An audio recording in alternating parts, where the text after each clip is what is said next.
Hello, hello. Hoy vamos a hacer unas arepitas de maíz. So first I started by adding some water. I think I added about 2 cups of water to the pot, from which I added 1 packet of caldo de pollo. As you can tell, I also have a frying pan ready to go with some oil. So I start by adding 1 cup of cornmeal to a medium bowl. Then the water that was boiling with the sopita de caldo de pollo. Once the sopita dissolves, then you add a little bit to the cornmeal. I added an egg, and then you stir it all up to make sure that the egg is tempered and it doesn't scramble. You're looking for something that's a little bit more loose, hence why I'm adding more of the liquid. I also like to add a splash of milk.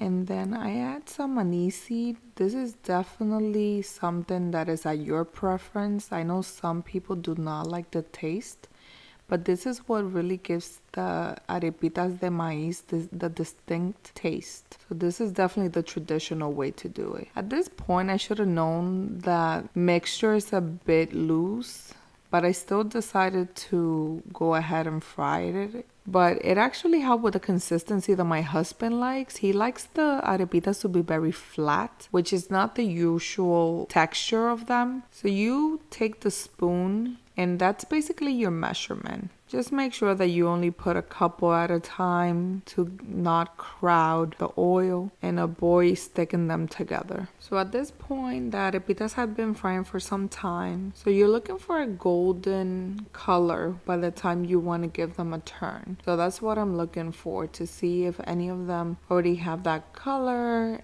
to start turning it around. So once you do get that perfect color, you start turning them around. I use these tonsils that have that spatula on the other side. It's the best thing created. I use it for pretty much everything that I fry. It's so convenient to flip things, even when I have things on the griddle, to flip burgers and things like that. So I definitely recommend it. So always have a paper towel, a plate with a paper towel on. So you start putting the arepitas on and it starts absorbing the oil. You could definitely check any excess oil as you get it out. So like I mentioned, these are thinner than the usual ones, but like I said, this is at a preference. These will be crispier and more crunchy than the traditional way. So I remember that at this point I did add a little bit more cornmeal. That's why you will see the difference. So just keep an eye on the textures. I also like to taste test it at this point. So maybe fry one to begin and taste it to make sure that the salt is as you would like. Because for example, yes, we put the sopita, which has salt, but you could add more salt if you feel that it's lacking some seasoning. So once again, you put the spoon and just let it slide into the oil.